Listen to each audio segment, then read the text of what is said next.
Welcome to the final bit of the Rogue Company portion of HRX. My name is Pretty Hair. I'm joined by Scott Gandhi today to bring you the Total A Glimpse of the Heart update show that I have so aptly named and decide. I hope marketing's okay with that. Guys, we're super excited for this one today. We got a lot of stuff to get through. Scott, the action's been super fun to watch today, getting to get a little hands-on with the players as well is always a good time. Yeah, you can't go wrong with it. New year, a new rogue. I'm excited, Nick. I'm excited. I'm glad you shaved, too. And good. That's always good. Hygiene is important, kids. So, guys, we watched the making of panel earlier for this character named Glimpse. You got a little bit of insight into her backstory, what it took technically to set her up, and the process of just general character rogue creation for us here at First Watch. Today in this update show, obviously, we're going to do kind of our normal song and dance with the rogue. We're going to get in the game. We're going to show her off a bit more in depth, explain each and every little part of the kit, the stuff that you guys will be getting your hands on with at home when she goes live. Obviously, PTS will come first, but we're super excited, man. Let's get into it here with Glimpse and kind of starting rocking and rolling with her kit. Obviously, if you watched that panel earlier, you've heard some of this stuff, but Scott, her backstory, give us a little bit of the lowdown on who she is. Yeah, I think, at the highest level of who Glimpse is a genetic experiment that didn't go right. Now, it didn't go right not because she turned out incorrectly, it's because she had too much empathy. And so her creators were like, well, we need a true weapon. We need a lethal weapon that is going to be able to kill anyone that we want. We can just sick on them. But unfortunately for them, Glimpse turned out to have a soul, which is a good thing. Yeah. At the end of the day, and so now afterwards, Glimpse is kind of looking for her captors and trying to seek revenge on everyone who did her wrong up to this point, which was what brought her into Mexico, looking for her captors, to where she ran into Guava. And now here we are with Glimpse entering the Roku universe with this release. Yeah, hunting down, looking for something. We're not quite sure what, but that's kind of the fun of the story, is you're just along for the ride. And talking a little bit about her gameplay, obviously you see on screen both a friendly glimpse and an enemy glimpse, and what does she look like when she's invisible and moving around. And this is to kind of give you a good idea of what she looks like at sprint speed. But there's a couple of little levels of nuance there. When you're invisible as Glimpse and you're moving around, whether you're sprinting, whether you're walking, whether you're crouch walking, will all influence what you look like to the enemy player. So we're getting a good look when she's sprinting around. She's, kind of a shimmer. She can kind of see there's VFX going on. You get a decent idea of where she's at and where you can shoot and hopefully make some connections and do some damage.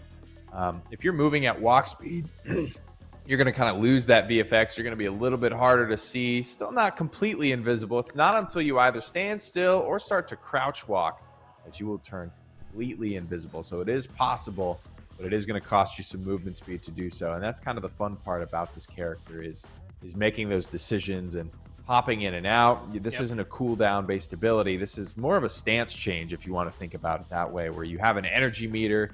You can remain invisible for as long as that energy meter will last. Taking a little bit of damage actually drains that meter faster, so that's kind of some elements of counterplay baked in there for the enemies as well. Now, Nick, so we have 3 different states of camo, right? And we worked through this pretty aggressively throughout the iteration phase.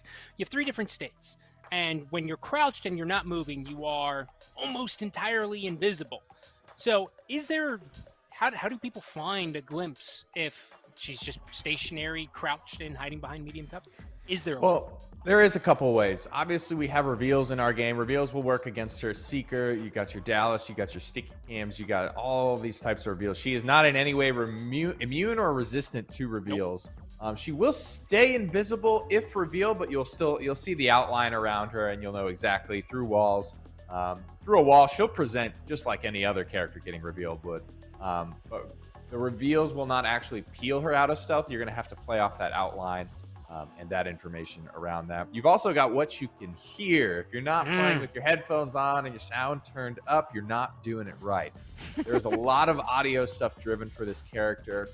You'll hear kind of these low rumbling tones, something you've never heard before as she starts to get close to you, when she goes into stealth, when she comes out of stealth. As long as you're kind of within a decent range of her, you're going to be getting a lot of auditory information that's going to try and help you either locate or just be aware of her presence. And then, of course, at the moment when she comes out of cloak, that's going to play some noise. You're going to get some UI and kind of letting you know, like almost like a grenade indicator of like where she is and which way you need to turn and get ready. That's kind of the biggest balancing point for her, is how long that takes. So she's got to play a little bit of an animation to come out of stealth before she can get her gun ready and start to shoot you. That is your window to try and find her and counterplay. Love it. Now, Nick, we kind of just touched on it so much in the panel, but ultimately, so her ability is on activation, she's going to go stealth. And there is a meter that drains up and down.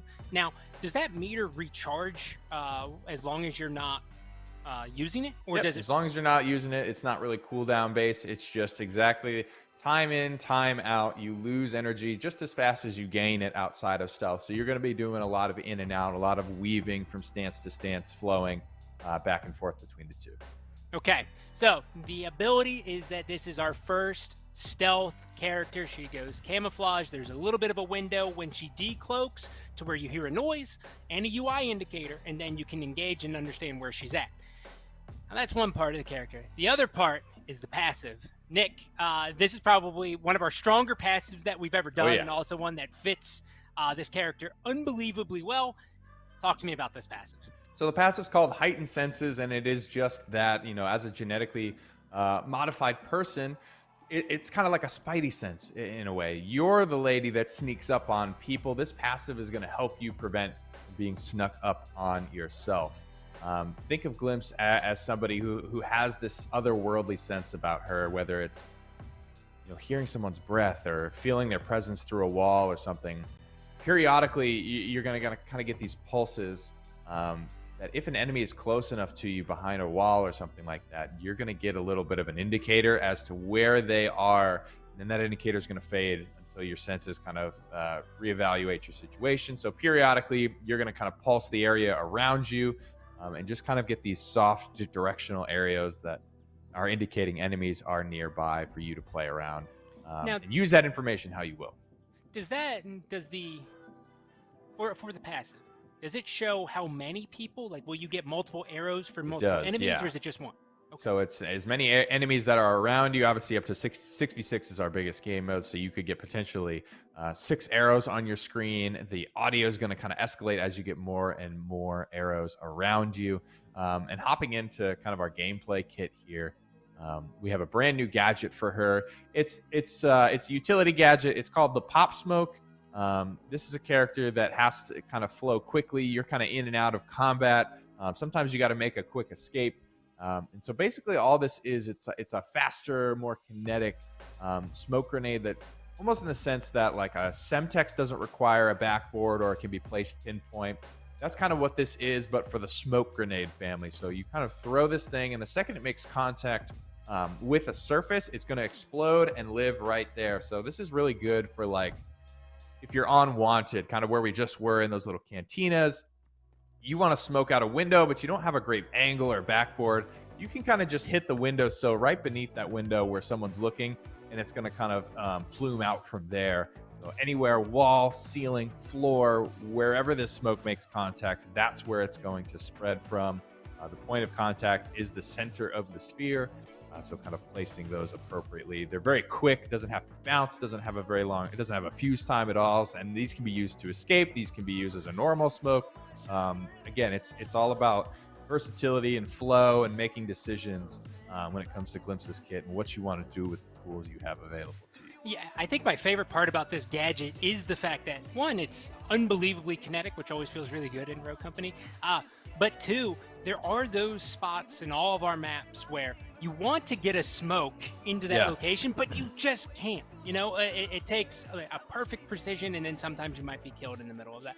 Whereas this one, I can just throw it I can throw it right at a ledge and I'll be good to go. So I could throw it on a wall, it sticks on the wall. If you're playing favelas, you know, you can throw it on top of the garage, you can make your move. There's a lot of new dynamic gameplay that can happen from this, which is just honestly the highlight of this gadget for me. Yeah, and it makes it good for sneaking through as well. It does. That's that old smoke grenade. I like the balance and the parity that we have between our grenades, whether it be the bounce or the frag or the semtex, and I think this helps sort of bring some of that right tool for the job situation to the smoke family. Again, I'd compare this closest to probably like the semtex grenade of like you don't need that backboard, you just kind of put it where you want, and you rock and roll. Now, Nick, you know, when we're sitting here, we're looking at this kit. For those who are going to be the early adopters of Glimpse, what's the key to success when you're playing her? You know, like what is that play style like? You know, I think the key to success is working and communicating with your teammates, which I know can be hard when you're solo queuing. You know, the goal I think for you to be successful, especially as you start to play against better and faster reacting players, is to not always come out of stealth directly behind somebody in line of sight. Use your stealth to flank, to set up pinches, to get good positioning that you wouldn't otherwise be able to get. So it's not always about sneaking up and ambushing. In fact, this character is really kind of designed away from ambushing. And I want you guys to use your information and use all of your resources to sneak and set up really advantageous fights for you and your team, whether that be pinching somebody, flanking somebody, whatever the situation calls for. Glimpse is about feeling like you have an option and you can make it somewhere. And you know, you're never just trapped and you're never just screwed because of positioning or this, that, and the other. You should always feel like you can move around the map and get to where you need to be. You may not be able to shoot so great, but you can always get to where you need to be and set yourself up for success. Hey, and that's a big part of the puzzle, right? I mean, we're really saying this character very intentionally flips the game kind of on its head. We're a third-person shooter where you have a lot of information. This character says, as long as you're deliberate with your ability, you can get behind enemy lines. Now, that comes with the fact that it's very high risk, high reward. If you get shot and your camo, enemies see the damage numbers, and you still have to pay the penalty to come out of stealth if you wish, right? And so there's audio that kind of gives you nearby cues, but if you are intentional and you do very smart flanks, you'll be able to get behind the enemy and really open up a big push for them.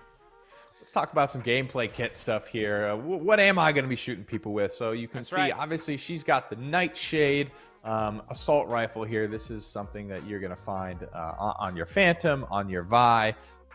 Like we mentioned our making of panel earlier, she's kind of almost has this sisterly bond in a way with Phantom, is that they have this kind of common thread that they come from these genetically engineered facilities.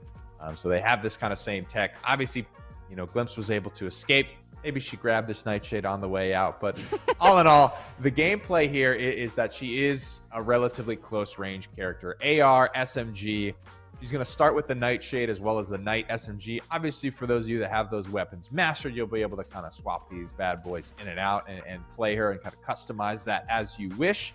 And we encourage you to do so. But obviously, we wanted to kind of start her off in a spot where she does have that AR and that SMG gameplay. The Night and the Nightshade are two of the closer range ARs and SMG, so that's where you're going to be kind of wanting to play with her. This is a nice little skin we've got for you, hot off the press. Basically, as soon as the character releases, this will be available. The old Sanguine Assassin here, a little bit of a different I love the red on her. Yeah, I love the red really in the hair and on her. I think it's these first skins that the character releases with, our team keeps doing a much better job with each one, and this one really sings for me. But yeah, I'd say that the Night Nick is probably my go-to with this character. It just seems to synergize very well. Her passive, it reads within 20 meters, which is where an enemy will be detected. And so when you're inside of that, you know, the Nightshade is really good for kind of overall, but the Night, if you can get just a little bit closer, you can just gun people down. I know you always run that, and you're way better with it than me. I'm more of an AR guy, but I'm definitely gravitating towards the Night on this character. Yeah, it's a really dangerous SMG actually up close when you're connecting with all of your shots, and it's only used on Kestrel right now. So I was excited that we had a character that it worked really well in that real tight, close range. Kestrel is another character that flows really well, and you're kind of moving from engagement to engagement. So we think she's going to kind of match up pretty well and be able to use this gun effectively for what it was built for. Now, Nick, we touched on it a little bit. The perks. Let's do it. Let's go through some of these. Let's talk about the perks, all right? And so obviously, we shifted around. Nimble Hands is in a recent update. Nimble Hands went from a 5K down to like a 3K. What perks really are you looking to run on this character? I would say if I could have baked it into the kit and it wasn't a perk already, I probably would have. Hunter was actually designed for Pumpkin originally in that theme of like, you're really aware, you can't be snuck up on, you have all this information, what do I want to do with this? And we actually thought it would work really well on Umbra too, so we kind of accelerated it to make sure it got out in time for Umbra's release. But I would say Hunter, Padded Steps, and Life Drain. Obviously a big Life Drain guy, big playmaker here. Padded Steps is very important because, we talked earlier about how fast you move indicates how visible you are. So whether you're sprinting, I wouldn't advise sprinting while you're invisible, but sometimes you got to do what you got to do. Sprint if you get found out, if you get shot, even if you're crouch walking, if you get shot, as soon as you take damage, the worst, most visible level of stealth is applied to you. So even if you're crouch walking, when I take damage, I'm going to be fairly revealed for a little while. So that might be a good time to sprint. Otherwise, I think you should be crouch walking. You should be regular walking. And this was a character that I wanted to use to drive home the fact that we have this walk speed in the game, that it does matter, that this padded step perk synergizes perfectly with it. It's this in-between sprint and crouch walk decision that you can make where you're pretty invisible. You're not totally invisible, but you're completely silent with padded steps. So you have a lot of I think wiggle room there. When you're not making sound, you'd be surprised how little people are really aware of you, and they may not be thinking about your presence at all, which means even though you're a little bit visible, they may not even see you because they're not hearing it. Their brain's not telling them to look over there. So it's this fun trade-off of like, do I want to take this risk of being a little bit faster and walking here, but I might get found out? That's kind of what I would advise. And obviously we've got the mastery rewards for her. This is a very flowy character, very graceful. So her mastery emote kind of reflects that, and this is the track. This is what you guys are working for as you master Glimpse. I love that one. I actually really love the banners, the borders, the avatar for her. Really, really cool stuff. Big fan of all of that. Also, obviously, awesome mastery stuff kind of along the way. The Whisper on the Wind title is what she's got there waiting at the end for those of you that work your way all the way up. And spoiler, mastery reward. And the big spoiler here, as you can see, a part of our Project Sane initiative, which you guys have heard a little bit about, we are adding more rewards into the Rogue Mastery track, and what you just saw in there is rewards 6 and 7, which we will dive into a little bit later on, but rewards 6 and 7 on the Rogue Mastery track will be there. 8 and 9 will follow soon after. Yeah, and that's great. I mean, that mastery track was looking a little bare there. From levels 5 to 10. I need some more spice to get me over that hump to get to those titles. And what better than an animated avatar and an animated banner? Yeah, baby. Once you got the animated, kind of the regular, they're good. They're just not as good. I need that flair. I need a peacock. They're good, but they could be better. You're a peacock, and we're going to let you fly now. That's the goal here with these animated avatars and borders. Other guys? Yep. Right. You nailed it. Hell yeah. All right. Continue. Moving right along, Project Saint, something that Scott and I mentioned kind of in the intro to the HRX kind of rogue company bit here, something you've probably heard a little bit about throughout the days here. And now we're going to kind of dive headlong into what this is. This is quality of life. This is bug fixes. These are all of the little things that you guys ask for. We want to make time in our schedule to make these things happen and to make this game the best that it can be. Obviously, rogues are great. Maps are great. Skins are great. These are things that people love. But what you guys also love and what you demand and what you have every right to demand is the quality of the game moving forward and all of the little things that can sometimes get left behind. So this is our initiative to take some time, gather our feet, and get back to the fundamentals here and do a lot of the little things that maybe don't deserve to headline a patch, but they are absolutely necessary to the Rogue Company experience, feeling the best that. And this is really a core team that's kind of segmented off to really start delivering a lot of these quality of life features and just general improvements overall to the game. And so what you're seeing here in this video is you're actually seeing a couple of things. So in the bottom right, you'll notice that you have the weapon type and also the fire rate of the fire behavior of the weapon. So there's times when you're playing Strikeout and you kill somebody and you see a Sahara and another gun and you're not sure if it's an assault rifle or if it's an OMG or if it's a shotgun, right? I think I always get hung up on the Striker 8x10. I always think when I pick it up that it's sometimes an OMG. Now, no longer do I need to be confused because I can see it in the bottom right. That was a big one. Yeah, we're seeing a couple of things here, Scott. I'm seeing obviously this UI update kind of indicating this is a DMR. I'm seeing a different crosshair as well when I'm shooting Anvil. I'm seeing an armor notification. A lot of cool stuff going on here. Walk me through some of these changes. Yeah, so for DMRs, I've always wanted, like very early Rogue Company, I've always wanted a circle reticle for the DMRs specifically. And long term, we're probably going to look at allowing people to choose what reticles they want on each weapon. But right now, we're really excited about delivering a circle reticle onto DMRs so people know that, hey, this is the DMR family and it feels a little bit more intentional. Oddly enough, I swear to whatever god out there, I am 5 times more accurate with the circle, right? The circle reticle, I am so much more accurate with. Like the Mamba, I never missed a shot, ever. Yeah. It doesn't happen. Before, worst gun in the game for me. Now, best gun. That's my upsell. So the weapon reticle was a really big step in the right direction. Now, the next one is the armor breaking. So obviously in Battle Zone where you're looting armor, you'll need to have the different types of armor and things along those lines. But even in the base game, in the core game when you're playing Strikeout, Demolition, TDM, we always wanted to make the armor hit be a little bit more noticeable for players. And we wanted to make sure that there was a nice shatter into it and it felt good. And so by doing that, we said, hey, UI, what could you guys deliver for us? Like, how can we really make the shine? And they were able to put in a custom break, and we have a sound effect with it and a little icon. So really just a lot more combat conveyance to the user that makes it feel like a more polished product. That's right. I mean, just like the non-animated banners and borders, we had them. They're good, but we can do better, and we certainly have strived to do better here. Just giving you guys that feedback. What type of gun am I using? Am I hitting armor? Am I hitting health? When is that transition making? You're right. It's especially important in Battle Zone, especially with dealing with a mythic armor or a legendary armor. You're dealing with a lot more armor than you're used to. So getting that feedback about when it happens, when it breaks, is really, really good stuff. Huge. There. Moving right along here for Project Saint. Another thing that we're tackling here is blocking players. Somebody who's trolling, feeding, just emoting, AFKing, somebody you just don't want to deal with. You don't want to see them again. We are going to be implementing a way for you to kind of block that player just so they can't mess around and mess up your experience any longer. Yeah, on this first approach of blocking players, what's going to happen is that when you block a player, they are going to be automatically muted. If they are invited into your game for some reason, they will automatically be muted.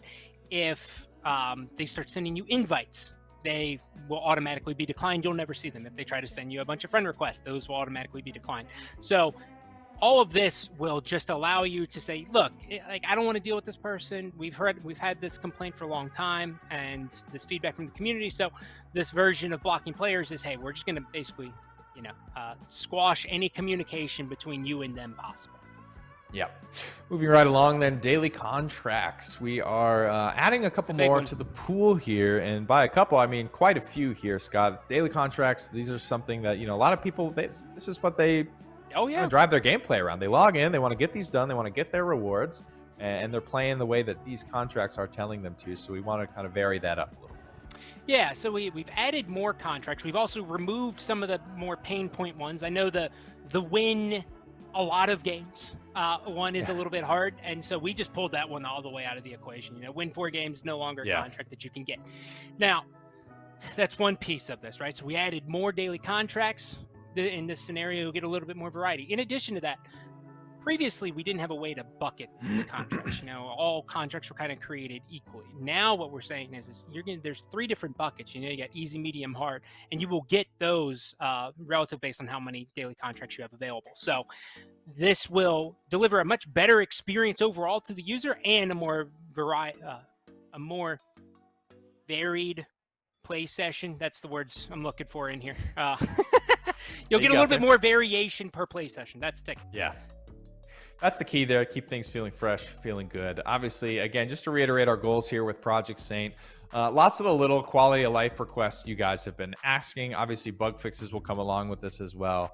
But this is an attempt just to get the game feeling good, to do the little things right. If you can't do the little things right, why are you even showing up? And that is what we aim to do here with Project Saint. We're going to move right along, though, to some Battle Zone updates.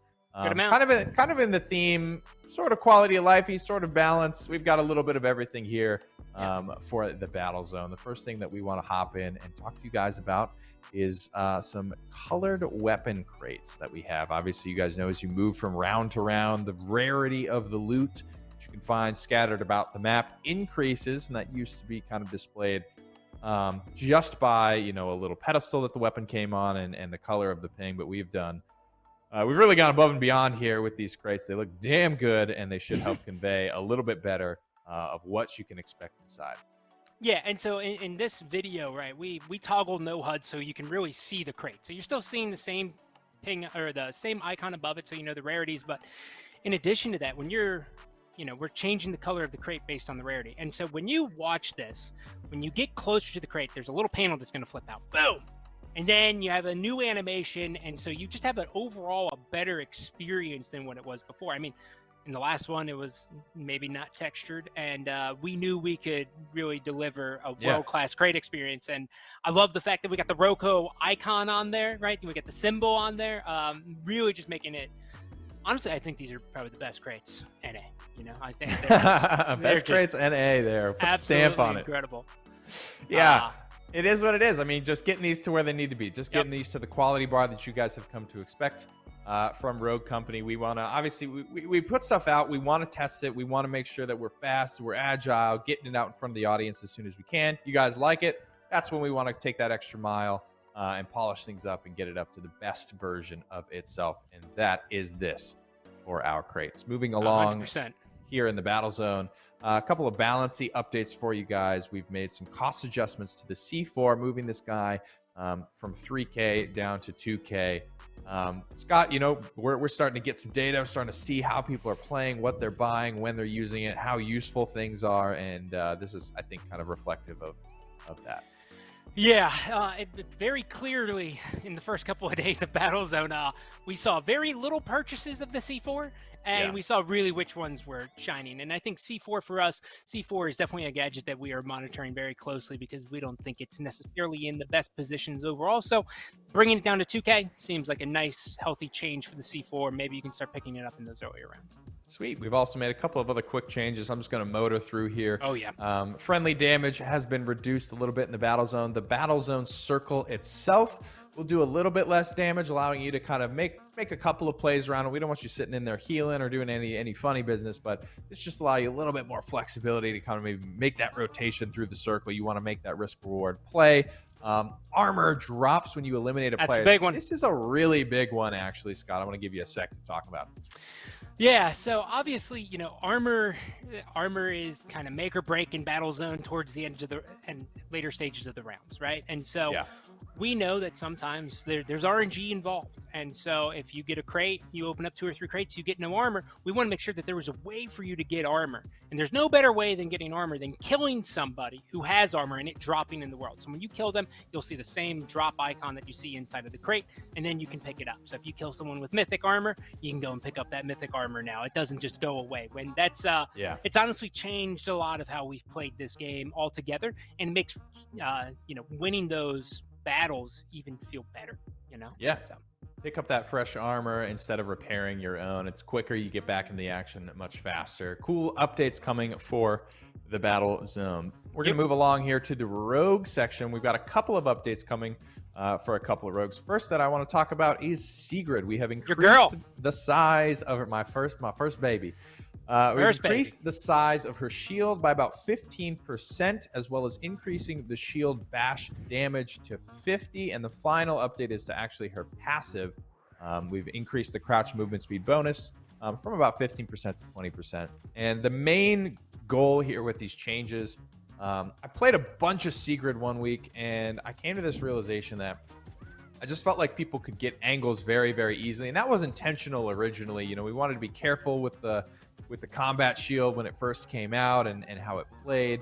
But I think when you play a game in an online environment, people are all in different pings. You get some of that like, oh, how did I get shot from that angle? Yep. My shield I was right there, blah blah blah. And we think that because the shield fits so tight to her person, that made it a little bit too easy to kind of get those angles on her shoulders, on her hips, things like that. So just a little bit more size on the shield. And you can actually kind of work with this a little bit better. We're hoping that it keeps you a little bit safer, gets you closing the gap a little bit more. You can crouch walk now without having your feet exposed too much. There's still a little bit of foot left, but it's not going to feel as viable as a strategy as it once did to shoot her feet while she's crouch walking. I would say like the number one chain, like psychologically, when you pull out the bigger shield, you feel more formidable. Yeah. You feel like you have more confidence in how you approach things are a little bit different. But yeah, Sigrid was in a weird spot for us from a balance standpoint. We know that at a high level, she just got dumpstered by just about everybody. And then she was kind of like middle of the pack inside of the casual level. So this change makes her, a little bit more viable across the spectrum, while making her just feel better to play as. And that's really the key here, is that we wanted her to feel, if you are playing Sigrid, you need to feel like the shield is a reliable aspect of it. Yeah. What do you want to do? You want to walk up, you want to smash people with your shield. That's what you want to do when you play Sigrid. It's a little bit bigger. You crouch walk a little bit faster, and the shield does a little bit more damage when you actually close that gap. So all things that a successful Sigrid player should be doing. Hopefully you guys find that a little bit more fun. Moving right along, though, to Vi. We've created a new passive for Vi. So originally, you guys all know what Vi's ability does. She throws out the poison pools. It does some max health damage to enemies. And the passive was that it would return some max health to her. And we felt like that was a little bit just like, that's just the ability. I'm just throwing out the ability. The ability should just do that. Let's give her something else.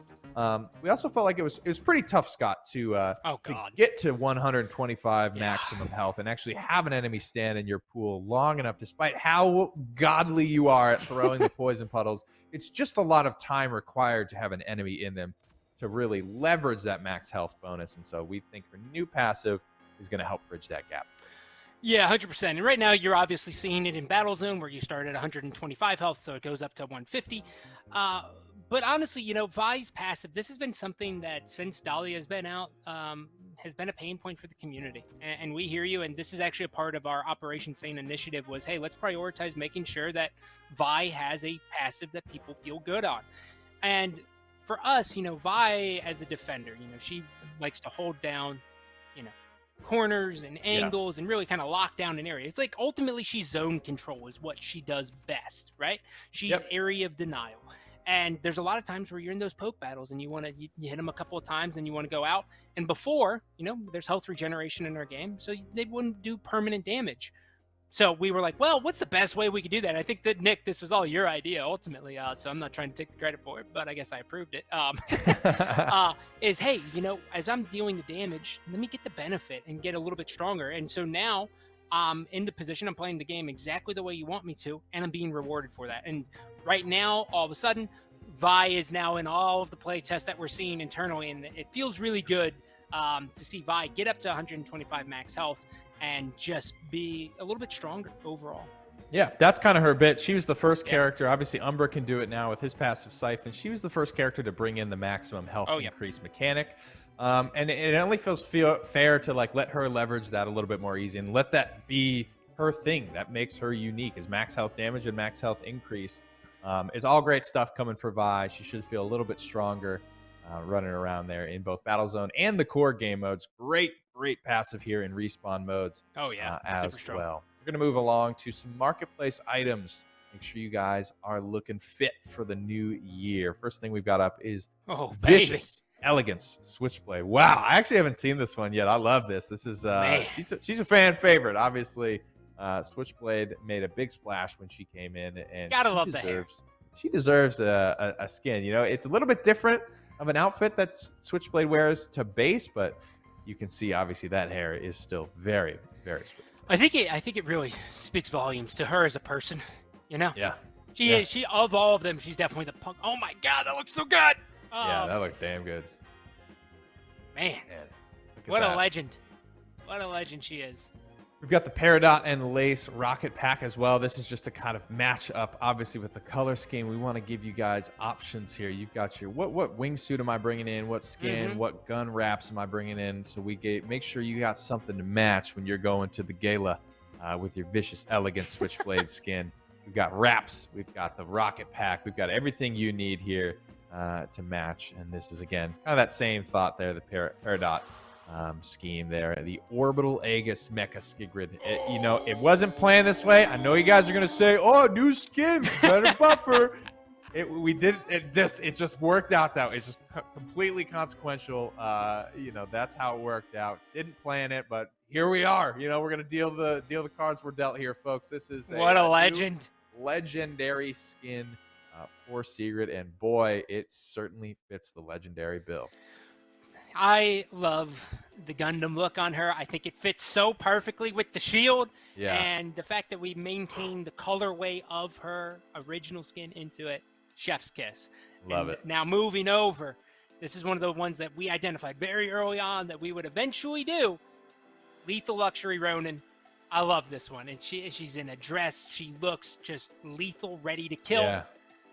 Very femme fatale. Got the very heels, femme fatale. ready to step on somebody's throat here with them stilettos, looking damn good. And just like the Switchblade skin, we do have a hoverboard and some wraps to kind of go along with this one. The Silk Flight animated hoverboard to make sure that you're feeling good, you're looking good, head to toe in all of your new skins. We'll take a look here at the Silk Flight hoverboard. Damn good there. Little cherry blossoms kind of floating along there. Ronin, again, one of the very popular characters we know you guys love when those new outfits drop for. This is kind of another new take on Ronin. Ronin's outfits and kind of personality. Kind of harsh. She's a little street underground racer, looking good, feeling good. I like the theme, though, of these skins. We've got some of our lovely ladies kind of looking a little more femme fatale here. These with the Switchblade and the Ronin. We've got some wraps to go along with this. But that is not going to do it here. We have our Deadly Decadence Kestrel skin. I mean, she just got the Plague Witch, the capstone reward from the Battle Pass. But why stop there, Scott? We got to round this out. We got to get all the colors of the wind painting here on our Kestrel skin screen here. So this is going to be a rare tier outfit for you guys to really flesh out that collection of Kestrel skins. The colorway looks good. The small subtle adjustments to her base character really starting to shine through here as to how much variation she can have. Definitely. I love the purple on her too. Yeah, it's really good. Big fan of the purple, and of course, we had to give her a little match there. Plenty of weapon wraps to rock and roll with to make sure you guys can feel good. I mean, this could work great on the Mecha Sigrid skin. Go crazy, do your thing, express yourself. That's why we make these wraps and these outfits for you guys, so that you can just be just a little more unique than the rogue standing next to you. Our final skin, a couple of our emotes here is the Groovy Driver and Glimpse. A little out of character for her, the groovy 60s moves, but we have some of the best. I would say, you said best crates NA. I'm feeling pretty good about saying we have some of the best emotes. Yeah. NA, if not world. I'm a little partial, maybe a little biased, perhaps, but I love our emotes. I'd agree with that. Continues to impress here. That first section of the dance is kind of like me on New Year's. Like my kid went down at like 8 o'clock, and I was like, "What am I gonna do? What do I do with all this free time? My goodness gracious!" That's right. Bringing the new here with some of these new emotes. We've got the past the point here. Fun little dance. Ooh. Love it. It's all about the hip. And the footwork, that's what I don't have. I gotta get that down. I gotta look at our emotes a little bit. Yeah, tight hips, Scott. I mean, maybe. I just think I just can't get them moving the way that they should. They don't move the way they used to. That'll happen to us. No, I think I think I lack rhythm. Oh. Well. Maybe just a little bit. I'm not you. I can't twerk. So, and I think a lot of people would make the argument that I can't either, but we do it all the same. Our final new emote here, the foam hand. Gosh, how we made it this far without the foam finger. That's right. Hey, perfect timing too. NFL season's coming to a close. We got college football finals right around the corner too. Yep. Got the Good Falcons time. dropping the ball. I mean, all's well in the world. All is Hey, right. there's one thing we've learned: never bet on the Falcons. No, certainly not. Certainly not. Here's another quick look Uh, here at the Sanguine Assassin glimpse. Um, hard to call this a recolor. I mean, this is she doesn't have the poncho anymore, so a little bit of that geo change. This is the skin that's going to be releasing with glimpse. Super excited for this one to come out. So a couple of things we wanted to update before we let you guys go. We've got some year 2 stuff coming, some things that Yep. we're working on. Obviously, continuing the push with the rogues and the skins, continuing obviously our work with Project Saint. We have a couple of features coming up in year 2, though, that we wanted to kind of shine a little light on, give you guys a look at what's coming. We got some picks and bans coming, Scott. Obviously, this is something that you're familiar with. We play other kind of competitive games. It's something that we're going to be working into our ranked system as well. Yeah, I think Rank's going to get a couple of updates. One, first up, we're going to make sure to get King of the Hill into ranked as well to start really matching our esports. So it'll be a variety queue inside of there. But really, the big thing here is picks and bans inside of ranked. And so what picks and bans does is it removes duplicate rogues, which means that if I draft Ronin in round 1, the other team cannot take a Ronin. Ronin is off the table.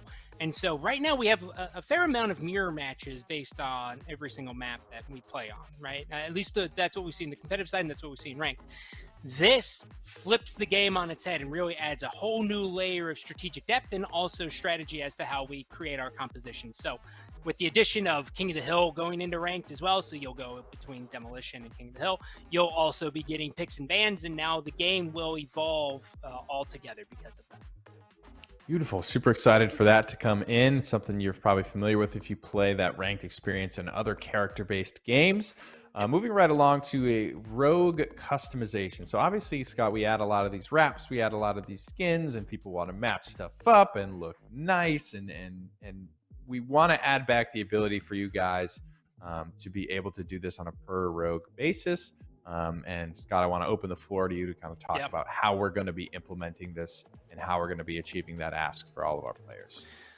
Yeah, so I'd say the first thing is that we've heard your guys' feedback loud and clear, and this is an initiative that we've been spending a good amount of time of trying to understand really exactly what it is you want, which that's crystal clear. It's I want the ability to customize my weapons and my wraps on a per rogue basis, right? That was step one. The second part is based on all the changes that we've made to the existing systems with weapon mastery and all those other changes. It's what is the system that accomplishes the goals that you all want, right? Like, how do we make sure that you can do this on a per rogue basis? And this is something that we are actively spending a lot of time on to make sure that we deliver it in a way that is meaningful to you all. But the main thing here is that you can expect this in year 2. Hopefully in the first half of the year. I'm hoping for sooner, but if you ask anybody on the dev side, Gandhi projections are a lot different than everybody else's. So I'm like, give it to me next month. And then there's the reality piece inside of there. So big thing here is that we hear you. We will be delivering this in year 2.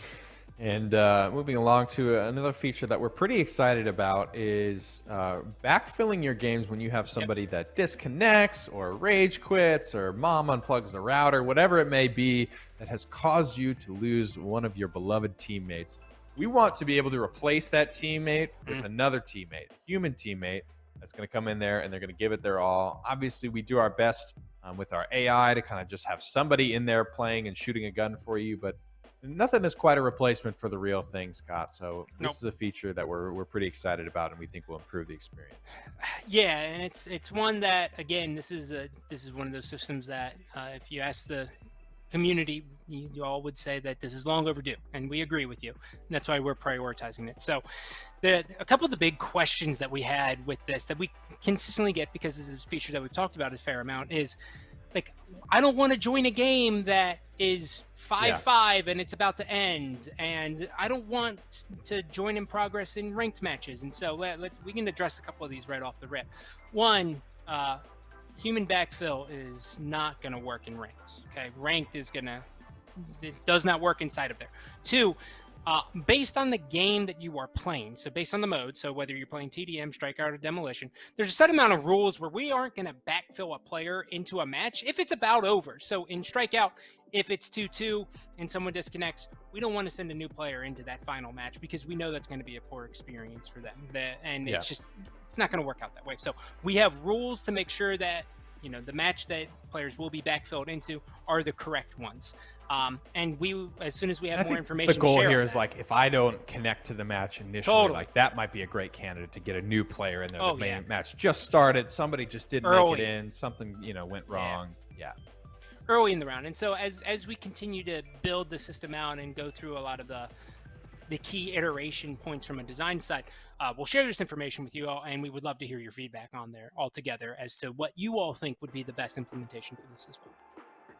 All this quality of life stuff out of the way, I'm excited to move to our final section of the update show, the Totally Glimpse of the Heart. We have a brand new map to reveal for you all, and to do so, we're actually going to go down to one of our very handsome and talented field reporters, Nick Keogh. Thanks, Nick. I'm down here in the Thunderdome. We've got Scott Gandhi here with us. It's been a long day for us. We put our bodies on the line and got slapped around a little bit in Battle Zone. And I won all of my 1v1s. That's all I know. That's what the record will show. I hope they showed the Drew Scott 1v1 on stream. There's only one that mattered, and it was Drew thought he could snipe in Rogue Company. I said, Drew, buddy, you can't snipe. And it was free. But he literally housed me in every other thing. He's way better than me. Well, we hope you guys have been enjoying the high-res showcase thus far. We've got one final item to show you guys here for Rogue Company, and then we're going to kick it back over to the tournament game. Is with great pleasure I introduce the newest map to you all, Meltdown. Rogues. In the heart of the Arctic tundra lies volcanic destruction. This is Meltdown. A geothermal energy plant, this top-secret AI research facility sits atop a dormant volcano. Or so we thought. Jackal has attacked this facility and has sent it to self-destruct, which our source at the base tells us would cause a chain reaction of catastrophic volcanic eruptions all around the world. That's where we come in. As you make your way through this facility, you'll battle both the enemy and the elements. Nestled in the icy tundra, Meltdown's multi-level compound provides ample vantage point to get the drop on your foes. Just hold on tight to those zip lines. The floor is locked. Well, Available across King of the Hill, Team Deathmatch, Demolition, and Strikeout. Get ready to dive into Meltdown with a Year 2 Season 1 update in Rogue Company. Hope you guys are all excited to get your first games in on Meltdown. This one was a lot of fun to play test, a lot of cool little elements to it. My personal favorite. I mean, there's going to be another great, I think, Scott v. Drew 1v1 up on the crane. There's some sweet spots. I know these guys, they're definitely going to have this map figured out in no time. Yeah, there's one thing we've learned. They're really good, and they learn very quickly. But yeah, so Meltdown, let's talk about Meltdown real quick, just from like a high level, what we were trying to achieve from a design side. So a lot of our maps you end up playing between like the 15 to 30 meter range inside of there. And so with Meltdown, we went out of our way to make sure that there was deliberate moments where there was engagements well past 50 meters. So if you are a sniper player, you are a DMR player, this is a map where you're able to lock down one side almost entirely by yourself as long as you can hit those shots. So you have a lot of information, but then the other side of the map is all played close quarters. So there's a lot of dynamic ways that you can kind of build your team inside of there. So lots of Phantoms and Fixers, but also Lancers can still run around, same with Scorch. Yeah, so lots of lava on that map. Scorch certainly going to feel at home on Meltdown. Guys, we're super excited for you to get hands on with Meltdown. That's going to do it from us here for the update show. We're super excited. We're going to take a quick break, and when we come back, we'll have the Elimination Bracket Finals.